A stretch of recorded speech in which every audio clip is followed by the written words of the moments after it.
You know, if you hate your 9 to 5, you've probably been told there's something wrong with you, right? That you should just be grateful you have a job. But what if that feeling of dread you get on Sunday night isn't some kind of character flaw? What if it's actually a sign that you are built for something completely different? Well, in this explainer, we're going to dive into exactly that. It all starts with a feeling, doesn't it? It's not just, oh, I don't feel like working today. No, it's something deeper. It's a physical sensation, this weight that just settles in long before your workday even begins. If this quote right here hits home for you, I want you to know you are not alone. And this isn't just some dramatic description. For so many people, it's a daily reality. The thing is, this probably isn't depression. It's something much more specific to your work life. Yeah, researchers actually have a name for this: occupational misalignment. And it's a really powerful idea. It basically says the problem isn't you, it's not your work ethic, it's a fundamental clash between who you are at your core and what your job is asking of you. And for people who feel this, a 9 to 5 isn't just kinda boring, it is neurologically draining. So let's just get this straight right now. Forget the idea that you're ungrateful. You've probably heard it a million times. Just be happy you have a stable paycheck. But this feeling, it goes so much deeper. What psychologists would say is that you have a high need for autonomy.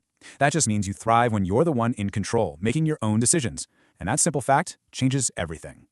So what is actually going on inside our brains when we feel this way? Let's get into the psychology of the grind, because there are two huge reasons why the traditional 9 to 5 model can feel like an absolute trap. Okay, so the first reason is something called effort-reward imbalance. And this one hits differently. See, it's not that you have a problem with working hard. You have a problem working for other people. And that is such a critical distinction. Your paycheck starts to feel less like a reward and more like a receipt for time you can never, ever get back. And this slide just illustrates that conflict perfectly. You basically have a performance-based brain that's stuck in a time-based system. You are wired for intrinsic motivation. You want to be rewarded for the results you create. But a corporate job, it's selling your time wholesale. It doesn't matter if you have a massive breakthrough or just kind of show up. The paycheck's the same. And for a high agency person, that feels like theft. And that brings us to the second major pain point, what I call the autonomy gap. Honestly, it's not even just about the money. It's about the little indignities, right? Like having to ask another grown-up for permission just to go to a doctor's appointment.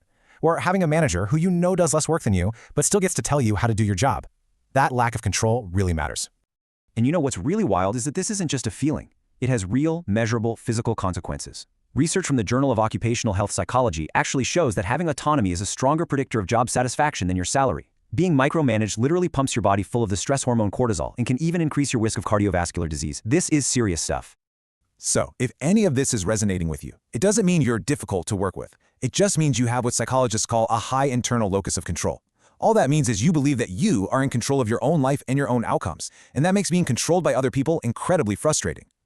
Okay, so if the 9 to 5 is the problem, what's the solution? Does this mean you're just doomed to be broke and miserable? No, absolutely not. It just means you might be built for a completely different model. So let's explore this new path. Economists call this a portfolio income model. And the idea is really simple, but it's also kind of revolutionary. You stop trying to find one single job that has to pay all your bills and fulfill all your needs. Instead, you build a portfolio of different income streams based on all your diverse skills and interests. So what does that actually look like in practice? Well, your week could be a mix of things, something like this. You might do some freelance coding for 10 hours, spend 5 hours working on selling your digital art, and maybe another 5 hours on a little consultation business. Each one of those things contributes to your income, but more importantly, to your sense of fulfillment. And if that last slide got you excited, it is very likely because you have this trait, multi-potentiality. You're someone with a ton of different interests and creative pursuits. For you, the idea of doing just one thing for the rest of your life, that doesn't feel stable. It feels like a cage. The truth is, this whole one-person, one-job model is a pretty new invention. For most of human history, we were generalists. And as organizational psychologist Adam Grant's research suggests, this hyper-specialization can actually be really fragile and lead to burnout. You hate it because deep down, your instincts know that no matter how good you are at that one job, you are always expendable. But what about stability? I know what you're thinking. Isn't it super risky to go out on your own? Let's talk about that, because this new model actually creates a much more resilient kind of safety. The portfolio model is the perfect antidote to the fragility of having a single job. The best way to think about it is as decentralized safety. If one client fires you, you don't lose your entire livelihood. You just lose one piece of your income portfolio. And look, there's actually data to back this up. A 2023 study on the gig economy found that workers with multiple diversified income streams report 34% less financial anxiety than traditional employees. See, you're not being unstable for wanting this. You're actually trying to build real resilience. This is it. This is the #1 question, right? It's the biggest fear that holds people back from even trying. And you know what? It's a totally fair question, but I think we need to seriously re-examine what risk actually means in today's economy. So let's ask ourselves, what is the real risk? Is it relying on one company for your paycheck, your health insurance, your entire well-being? That's not stability, that is dependency.